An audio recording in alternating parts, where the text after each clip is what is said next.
मनु सिंह राणा आपके बीच फिर एक बार उपस्थित हूँ अपने बेहतरीन और जानदार चैप्टर लाइट, जिसके अंदर हम लोग क्या पढ़ रहे हैं, रिफ्लेक्शन ऑफ लाइट। ठीक है, ये हमारे हाई स्कूल के साइंस का एक चैप्टर है फिजिक्स में। ठीक है, हम बोर्ड पेपर के प्रिपरेशन के लिए ही पढ़ रहे हैं। ठीक है, अब तक हमने जो भी पढ़ा है, मैं उम्मीद करता हूं ये जितने भी वीडियोस मैंने डाले हुए हैं ये सभी आपके लिए क्या होंगे, यूजफुल हुए होंगे। ठीक है, अगर आप यहां तक पढ़ चुके हैं तो अब इसके आगे की चीजें आज हम पढ़ेंगे। ठीक है, इसमें अब तक मैंने पढ़ा क्या है, उस दिन हम क्या पढ़ रहे थे, हम पढ़े थे इमेज फॉर्मेशन। इमेज फॉर्मेशन, ठीक है, इमेज फॉर्मेशन का मतलब क्या होता है, प्रतिबिंब का बनना। ठीक है, इसके अंतर्गत हमने कितने 3 कंडीशन पढ़ रखी थी, कितनी 3 कंडीशन पढ़ी थी। ठीक है, कंडीशन को हिंदी में कहते हैं 3 शर्तें इसकी पढ़ रखी थी। तो ये जो शर्तें बनी थी किसके हिसाब से बनी थी, ऑब्जेक्ट के हिसाब से बनी थी। किसके अकॉर्डिंग बनी थी, ऑब्जेक्ट। ठीक है, जिसमें हमारा जो ऑब्जेक्ट, जिसे हिंदी में लोग वस्तु कहते हैं, ये कहां प्लेस्ड है, कहां प्लेस्ड है, मतलब कहां पर स्थित है, उसके अनुसार अलग अलग जगह पर बन रहा था हमारा इमेज। ठीक है, तो इसके अंदर हमने 3 कंडीशन पढ़ रखी थी। पहला हमने पढ़ रखा था कि जो हमारा जो ऑब्जेक्ट था वो कहां पे था, इनफाइनाइट पे था। इनफाइनाइट मतलब अनंत पर था। दूसरा हमने पढ़ा था कि ऑब्जेक्ट जो हमारा है वो बियॉन्ड सी था, मतलब कहां पर था, सी के परे, मतलब सी से थोड़ा दूर। मतलब ये लेकिन हमें पता था कहां है, ये मान लो ये एक स्फेरिकल मिरर है कॉन्केव, और यहाँ पे ये सी है, तो सी के इधर कहीं ये यहाँ पर था, मतलब मुझे इसकी दूरी पता थी, पर ये पता है कि सी से क्या है, परे है, बियॉन्ड है। ठीक है, तीसरा मैंने क्या बताया था कि जब हमारा ऑब्जेक्ट कहां पर हो, एट सी, मतलब सी पर ही हो, सेंटर ऑफ कर्वेचर। ये सी क्या होता है, सेंटर ऑफ कर्वेचर। ठीक है, ये सेंटर ऑफ कर्वेचर है, ये फोकस है, तो इस सी पर ही, ये जो बिंदु है कर्वेचर का, इसी पर हमारा ऑब्जेक्ट रखा हो। ठीक है, तब हमारा प्रतिबिंब कहां बनेगा, क्या ऐसा होगा, क्या क्या चीजें होंगी, साइज क्या होगा। ठीक है, ये सारी चीजें हमने क्या कर रखी थी, पढ़ी हुई थी। ठीक है, अब इतना पढ़ने के बाद हमने कही थी इसमें 6 कंडीशन होती है। कितनी कंडीशन होती है, 6। तो आज हम उसके बाकी के 3 कंडीशन को क्या करेंगे, पढ़ेंगे। चलो, पहला हमने इसमें सॉरी क्या पढ़े थे, इमेज, लिख देता हूं यहाँ पे छोटा सा, फॉर्मेशन। क्या है, इमेज फॉर्मेशन, ये हम लोग पढ़ रहे हैं। ठीक है, इसको हिंदी में हम कहेंगे प्रतिबिंब का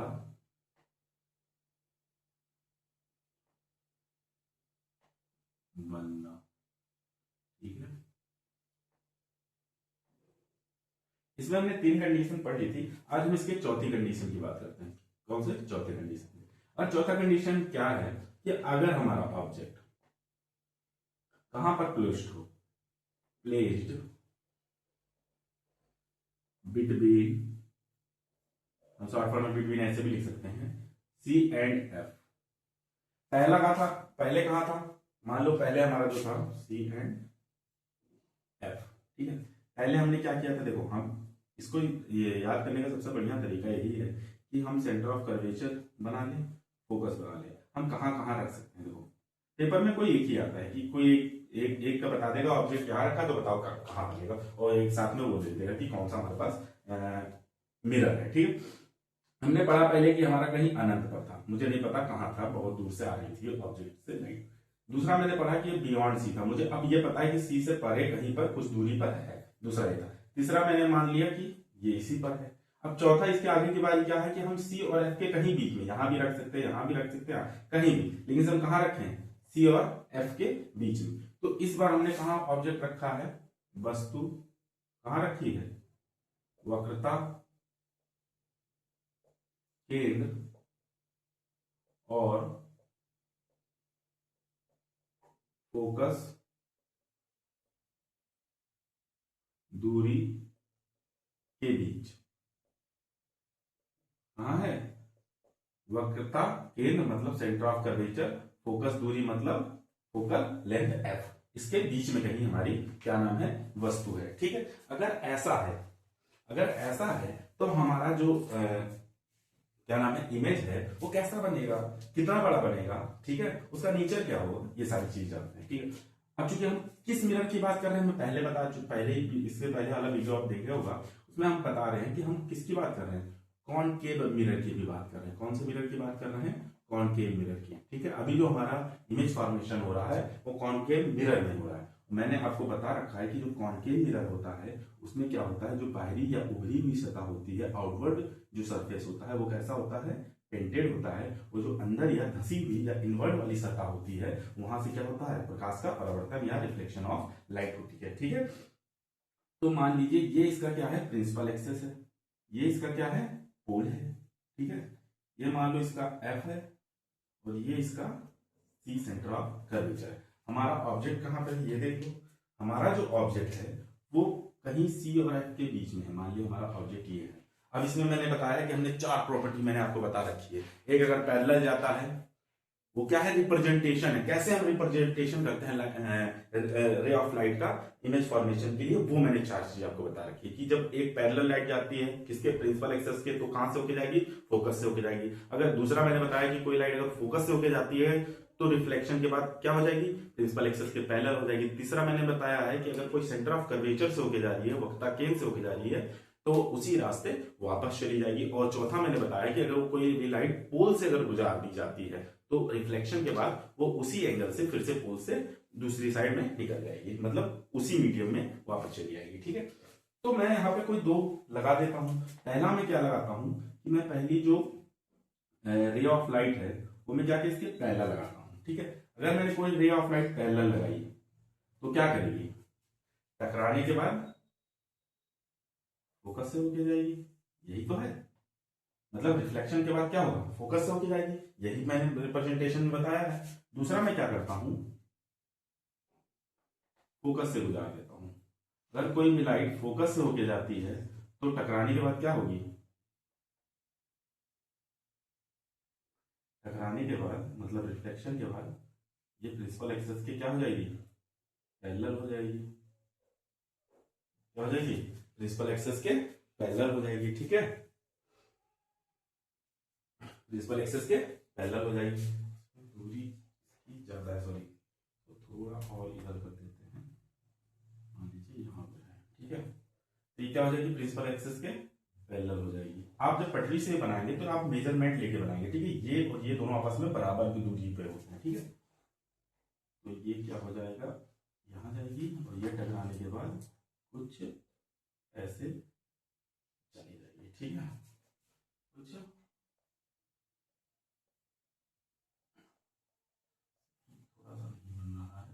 मेरे पास यहाँ पे स्केल का कोई साधन नहीं है कि मैं इस पर स्केल का यूज कर सकूं। ठीक है, तो कुछ ऐसा बनेगा। अब हम यहाँ पर क्या देख रहे हैं, जो हमारा इमेज बन रहा है वो क्या हो रहा है, इमेज जो बन रहा है वो कहाँ बन रहा है, देखो पटरी स्केल बनाएंगे तो और अच्छा क्लियर बनता है। ठीक है,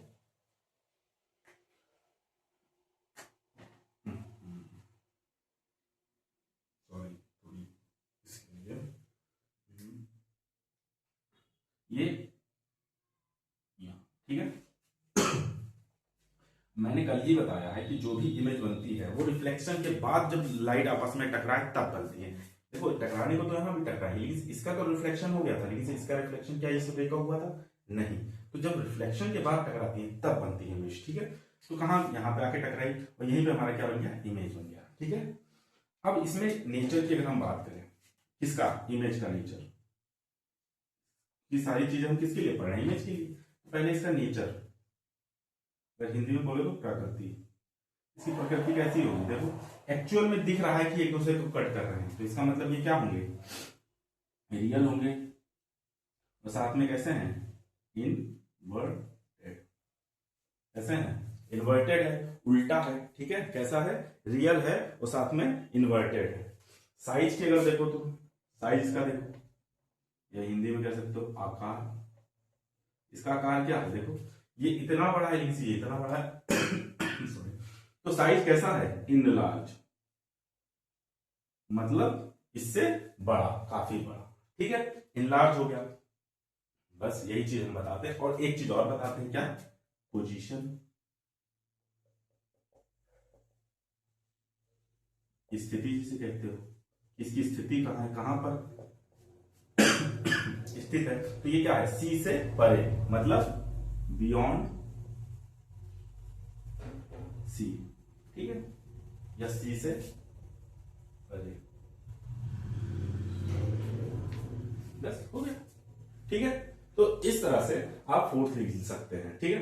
अगर कोई पूछ ले कि बताओ इसका मतलब, अगर सी और एफ पेपर में आ जाए कि ऑब्जेक्ट अगर सी और एफ के बीच में रखा है तो हमारा जो इमेज है, प्रतिबिंब है, कहाँ बनेगा, कैसा बनेगा, क्या साइज होगी, तो आप ये डायग्राम बनाएंगे और ये चीजें लिख देंगे, आपको पूरे नंबर मिल जाएंगे, ठीक है। अब इसके आगे अगले की बात करता हूँ, ठीक है। अब हम क्या करते हैं, इसके अगले की बात करते हैं, ठीक है। अगले में क्या होता है, अब यहाँ पर हम क्या करते हैं, अब जो ऑब्जेक्ट हमारा है वो कहाँ रखा जाएगा। अब हम इस बार ऑब्जेक्ट प्लेस कहाँ करते हैं, एफ पर करते हैं। कहाँ पे करते हैं, एफ पर, मतलब फोकस पे करते हैं। अगर हमारा जो ऑब्जेक्ट है वो कहाँ पे हो, फोकस पे हो, मतलब ये फोकस है, ये मान लो सेंटर ऑफ कर्वेचर है, यहाँ पर हमारा ऑब्जेक्ट है, कहाँ पर है हमारा, यहाँ पर हमारा ऑब्जेक्ट है, मान लो ये, ठीक है। अगर यहाँ हमारा ऑब्जेक्ट है, ठीक है, तब हमारा कैसा क्या बनेगा। अगर इस पर ऑब्जेक्ट है तो हम यहाँ पर क्या क्या नियम लगा सकते हैं, देखो। पहला नियम तो ये लगा सकते हैं कि अगर हम इसको पैरेलल इसके डालते हैं तो ये कहां से होके जाएगा, रिफ्लेक्शन के बाद फोकस से होके जाएगा ये, ठीक है। पहला तो ये लगा सकते हैं। दूसरा, अगर हम इसको कहां से गुजारे, सेंटर ऑफ कर्वेचर से, यही से लाइट, तो ये सेंटर ऑफ लाइट से यहां से गुजारे, ये टकराने के बाद जिस रास्ते जाती है उसी रास्ते वापस आ जाती है। यहां से मान लो लाइट गई, ये टकराने के बाद जिस रास्ते जाएगी जिस उसी रास्ते वापस आ जाएगी, ये लाइट यहीं से पास करता है, ठीक है। तो क्या आप यहाँ पे एक चीज देख रहे होंगे, सॉरी ये थोड़ी दूरी ज्यादा है यहाँ पर, मैं इसको थोड़ा सा यहाँ पे मेजरमेंट करने वाली चीजें आप पटरी से जब इसी चीज को बनाएंगे तो ये ज्यादा एक्यूरेट होगी, ठीक है।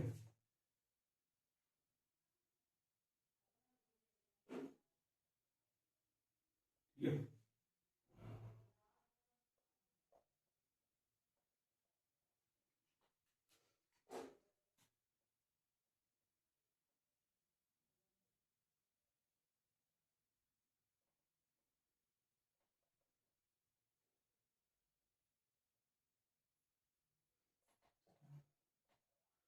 वही थोड़ा सा मिटा के और अच्छा कर देते हैं। ये देखो, ये ठीक है। अब ये मान लो पहली रे ये गई, पहला नियम इस पे लगा दिया हमने, तो जैसे ही ये टकराएगी क्या हो जाएगी, फोकस से होकर चली जाएगी। दूसरा हमने इस पर लगाया कि अगर कोई लाइट सेंटर ऑफ कर्वेचर से होकर जाती है तो जिस रास्ते जाएगी उसी रास्ते वापस आ जाएगी। ये दोनों नियम लगाए। क्या आप यहाँ पे, क्या ये दोनों पॉइंट पैरेलल आपको दिख रहे हैं, बिल्कुल दिख रहे हैं सर। ये दोनों पॉइंट क्या है, आपस में पैरेलल है। अगर ये दोनों रेज आपस में पैरेलल हैं तो आपको पता है कि कोई जो पैरेलल लाइंस होती हैं वो आपस में कभी भी कट नहीं कर सकती। और आप सभी को पता है कि प्रतिबिंब बनने के लिए दोनों रेस का आपस में कट होना जरूरी है, ठीक है। तो हम ये मान के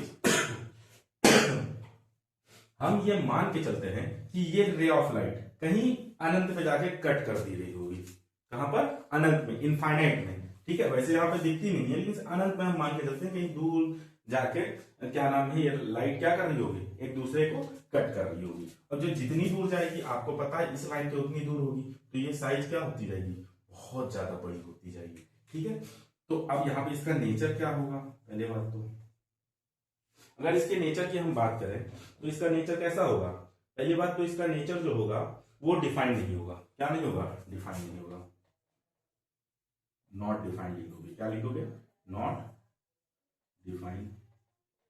और साथ में इस कैसा होगा, सीधा होगा, उल्टा होगा, ये भी हमें नहीं पता, ठीक है। लेकिन से एक चीज पता है, कहां बनेगा, ये बनेगा कहां, ना तो इसकी साइज हमें पता होगी, कितना बहुत बड़ा बनेगा, कितना बनेगा ये भी नहीं पता, तो साइज का भी हमें नॉट डिफाइन है। साथ में हमें क्या डिफाइन है, ये तो जरूर डिफाइन है कि इसकी पोजीशन क्या होगी, इनफाइनाइट, एट इनफाइनाइट, मतलब ये मुझे पता है कहीं दूर दराज इनफाइनाइट में, कहीं अनंत में जाके ये बन जाएगा। इतनी ही इसमें चीजें हमें पता होती है, ठीक है। तो ये तो पांचवी कंडीशन थी, कौन सी कंडीशन थी, पांचवी, ठीक है। इस तरह से आप बना सकते हो, ठीक है। अब इसके बाद हम लोग छठवीं की बात करते हैं। इसको पूरा इस बार में कर लेता हूँ। अगर हम छठे की बात करते हैं तो इस बार हमारा जो ऑब्जेक्ट है वो हम रखते हैं एफ एंड पी के बीच। यहाँ पे लिख देता हूँ place between F and P. अब एफ आपको पता है कि हमारा बस, हिंदी में बोल देता हूँ, वस्तु जो हमारी रखी है फोकस और पी मतलब ध्रुव या पोल के बीच में कहीं रखी है। ठीक है, ये मान लीजिए हमारा ये है और ये हमारा प्रिंसिपल एक्सेस है, ये पी है, ये एफ है, सॉरी इसको थोड़ा बड़ा इसमें बना देता हूँ, एफ, यहाँ पे मान लो इतनी दूरी पे सी है। हमारा ऑब्जेक्ट कहाँ रखा है? हमारा ऑब्जेक्ट यहाँ कहीं रखा है मान लो। ठीक है, हमारा ऑब्जेक्ट यहाँ कहीं मान लीजिए रखा है। अगर ऐसी में है तो आप सभी को पता है कि इसमें हम दो नियम लगा सकते हैं, कोई भी लगा दें। तो पहला तो हम लगा देते हैं जो चौथा उसमें बताया है, क्या कि अगर कोई चीज पोल से होके जाती है तो जिस एंगल पे जाएगी उसी एंगल पे क्या हो जाएगी, निकल जाएगी। यहाँ का और यहाँ का एंगल सेम होगा, उसी एंगल पे ऐसे निकल जाएगी। दूसरा हमारा क्या है कि कोई भी रे ऑफ लाइट अगर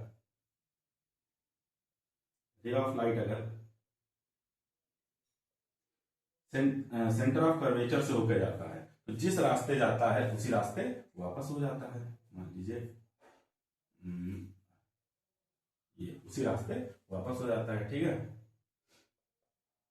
ठीक, हाँ ये ठीक। तो आप एक चीज यहां पर देख रहे होंगे, ये लाइन कहीं इधर जा रही है, ये लाइन कहीं इधर जा रही है। तो अगर कोई दो चीजें हैं, एक इधर जाए एक इधर जाए, तो आपको क्या लगता है कि ये कभी आपस में मिलेगी? कभी नहीं मिलेगी। तो यहां पर हमें तो सामने ये दिख रहा है कि ये नहीं मिल रही है, परंतु अगर इसी चीज को हम पीछे की साइड में, कहा पीछे की साइड में अगर आगे हम बढ़ाएं ऐसे करके और ऐसे करके, तो हमें ऐसा प्रतीत होगा, ऐसा महसूस होगा कि ये पीछे जाके कहीं क्या कर रही होंगी, आपस में इंटरसेक्ट कर रही होंगी पीछे की साइड में। ठीक है, यहाँ पर इसको हम आगे थोड़ा सा पीछे की साइड में इसका बनाते हैं और यहाँ पे कहीं ये क्या कर रही होंगी, बन रही होंगी। ठीक है, तो यही जो हमें महसूस होता, प्रतीत होता, एक्चुअल में है नहीं, ये हमने जबरदस्ती इसके साथ की है। क्या की है? जबरदस्ती। और जहां कोई चीज जबरदस्ती की होती है वहां पे जो इमेज बनता है वो वर्चुअल बनता है, इमेजिनरी बनता है। समझ गए? मतलब वो एक्चुअली में हमें दिखता नहीं है, पर पीछे जाके वो कहीं वर्चुअली बन रहा होता है। तो इसी को हम कहते हैं कि इसका नेचर कैसा होता है, वर्चुअली या इमेजिनरी। बाकी में भी हम देख रहे थे कैसे सब जगह पे थे, सब जगह कौन सी नेचर था इसका, रियल था, क्योंकि एक्चुअली में हमें कट होता दिख रहा था। पर यहां हमने देखा कि एक रे तो इधर भाग जा रही है, एक रे इधर भाग जा रही है, तो कहीं मिल ही नहीं रही है। और जब मिल नहीं रही है तो कट नहीं करेगी, और जब कट नहीं करेगी तो इमेज का फॉर्मेशन नहीं होगा। तो हम क्या करते हैं, इसी को थोड़ा पीछे बढ़ा के हम ऐसा महसूस करते हैं कि यहाँ पे थोड़ा तिरछा बन रहा है, इसका मतलब ये पीछे कहीं जाके कट कर रही होगी। तो हमने इसको थोड़ा पीछे बढ़ाया और हमें एक इमेज फॉर्मेशन हो गया। तो इसमें इसका जो नेचर होता है, इसमें जो इसका नेचर होता है वो हम बात करते हैं। तो इसका नेचर कैसा होता है? अब आपके कुछ क्वेश्चन है इसमें, मैं क्वेश्चन भी ले लेता हूं साथ में। तो इसका जो नेचर होगा वो होगा वर्चुअल। कैसा होगा? वर्चुअल, मतलब आभासी। हिंदी वालों को मैं बता दे रहा हूं कि ये आभासी कह सकते हो। और साथ में इरेक्टेड होता है। इरेक्टेड मतलब होता है सीधा। ठीक है, मतलब देखो जैसा हमारा ये वस्तु है, इमेज, सॉरी ऑब्जेक्ट है, वैसा ही हमारा इमेज है। देखो सर ऊपर पैर नीचे, सर ऊपर पैर नीचे। बाकी में देख रहे थे यहाँ सर ऊपर था पैर नीचे, और यहाँ जब यहाँ बदला तो ये सर ऊपर था पैर ऊपर था सर नीचे हो जाता, तो हम उसी को क्या बोल देते थे, इन्वर्टेड बोल देते थे। ठीक है, अगली चीज इसमें हम क्या जान सकते हैं कि इसकी जो साइज है वो क्या है। देखो इससे बड़ा है तो हम क्या लिख सकते हैं, इन लार्ज। ठीक है, हम यहाँ पे लिख सकते हैं अत्यधिक बड़ा, हिंदी वालों के लिए। और अगली चीज, अगर इसी में अगला अगला अगर इसमें पूछ ले पोजीशन, तो पोजीशन क्या है इसका आप बताइए। पोजीशन या स्थिति, ठीक है, कहां पे बन रहा है, बिहाइंड, मतलब ये जो मिरर है इसके बिहाइंड, पीछे बन रहा है, तो बिहाइंड द मिरर। ठीक है, तो क्या लिख सकोगे, क्या लिखोगे, दर्पण के पीछे। ठीक है, तो इस तरह से हमने अपनी 6 कंडीशन क्या कर ली, बात कर ली, 6 कंडीशन की क्या कर ली, बात कर ली। ठीक है, तो इस तरह हमने क्या किया, 6 कंडीशन की बात कर ली। तो अब आगे इसके इतनी चीजें तो बहुत इंपॉर्टेंट है, हर वर्ष इससे पेपर में कुछ ना कुछ क्या किया जाता है, पूछा जाता है। ठीक है, अभी मैं आपको इसमें जो क्वेश्चंस भी हैं वो भी मैं आपको करवाऊंगा। ठीक है, तो इसमें अब तक हमने क्या पढ़ा, पहले हमने पढ़ा कि लाइट क्या होती है, फिर लाइट के अंतर्गत हमने पढ़ा कि रिफ्लेक्शन ऑफ लाइट क्या होती है, इसका लॉस क्या होते हैं। ठीक है, फिर मैंने आपको बताया कि मिरर क्या होती है, मिरर के टाइप बताया कि एक प्लेन मिरर होता है, एक स्फेरिकल मिरर होता है। फिर स्फेरिकल मिरर के अंदर हमने 2 चीजें बताई। ठीक है, फिर उन दोनों चीजों में हमने कॉनकेव मिरर का क्या बताया, इमेज फॉर्मेशन बताया। ठीक है, अब अभी तक हम जो इमेज फॉर्मेशन पढ़ रहे थे वो कॉनकेव का पढ़ रहे थे, कॉनकेव मिरर का। ठीक है, मिरर हम भी हमने जो स्फेरिकल मिरर है वो भी 2 तरह के पढ़े हैं ना, तो हमने कॉनकेव मिरर का भी तक पढ़ा था। ठीक है, अब आगे हम जो पढ़ेंगे वो कॉन्वेक्स मिरर का पढ़ेंगे। किसका पढ़ेंगे, कॉन्वेक्स मिरर का। इसको हम हिंदी में बोलते हैं उत्तल दर्पण। तो जो अब तक हमने पढ़ा है उसको कहते हैं अवतल दर्पण। ठीक है, तो अब इसकी बात करते हैं। ठीक है, कॉनकेव मिरर में कैसे हमारा इमेज फॉर्मेशन होता है। तो image formation by concave mirror. ठीक है, इमेज फॉर्मेशन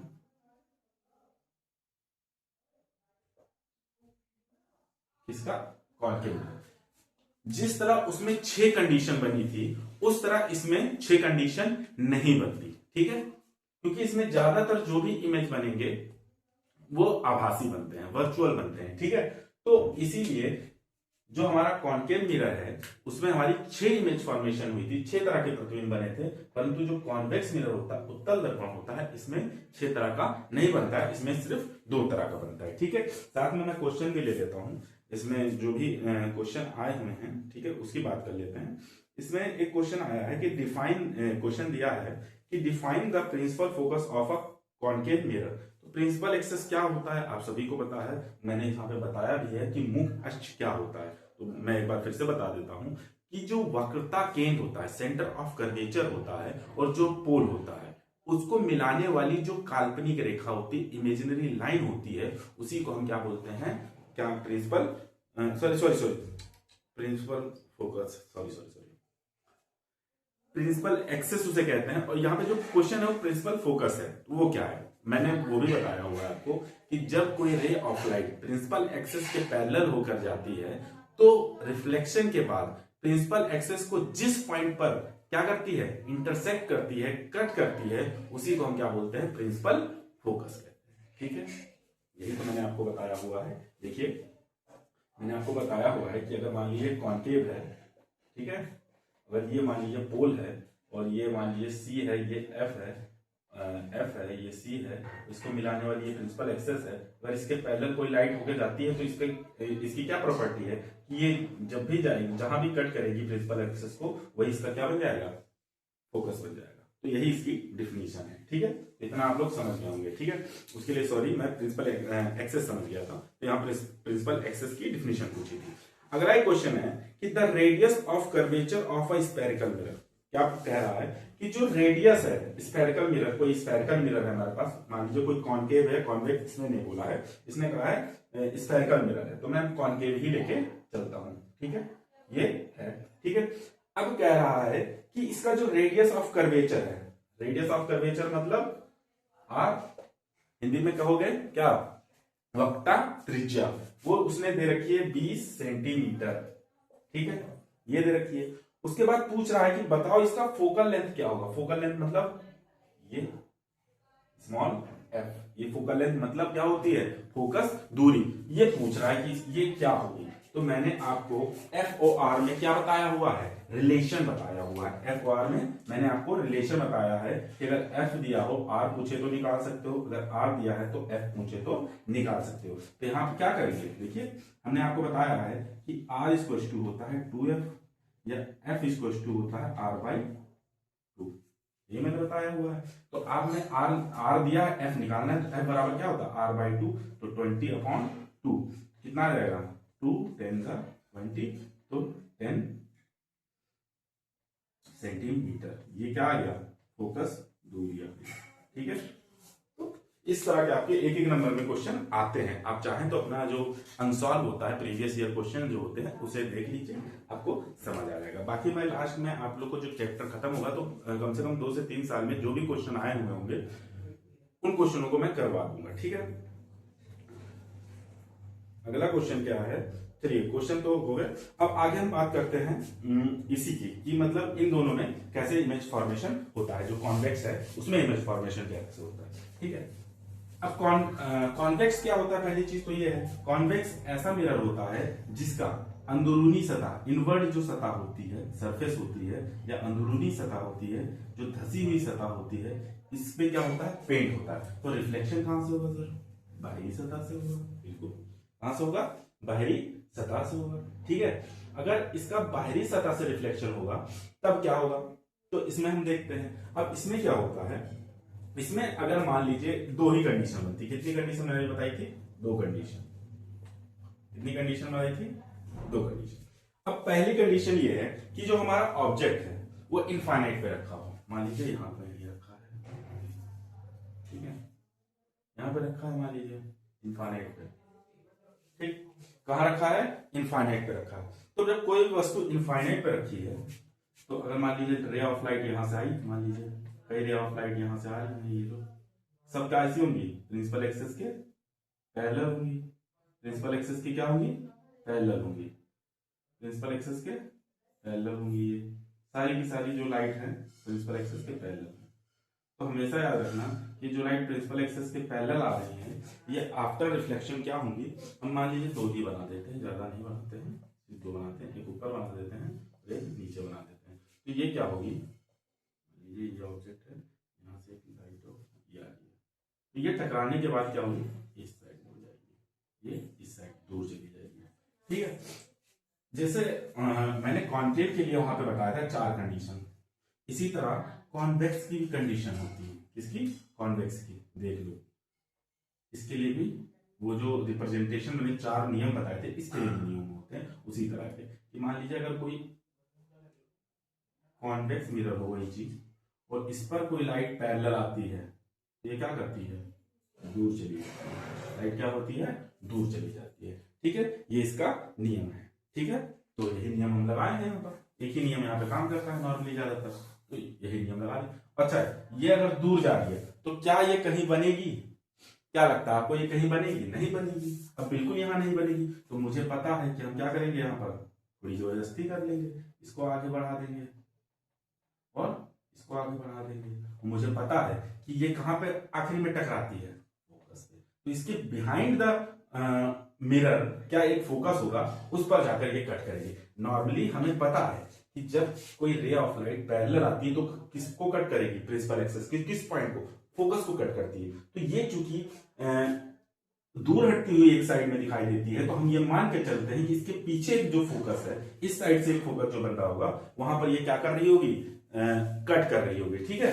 तो इस तरह से हम देखेंगे तो इसका नेचर कैसा हो जाएगा, पहली बात तो नेचर की बात करेंगे तो कैसा हो जाएगा, वर्चुअल हो जाएगा। कैसा हो जाएगा, वर्चुअल हो जाएगा। वर्चुअल का मतलब क्या होता है, आभासी, मतलब हम नॉर्मली से देख नहीं रहे हैं और इसकी साइज क्या है, देख रहे हो, हम पॉइंट बन रहा है तो पॉइंट साइज, ठीक है।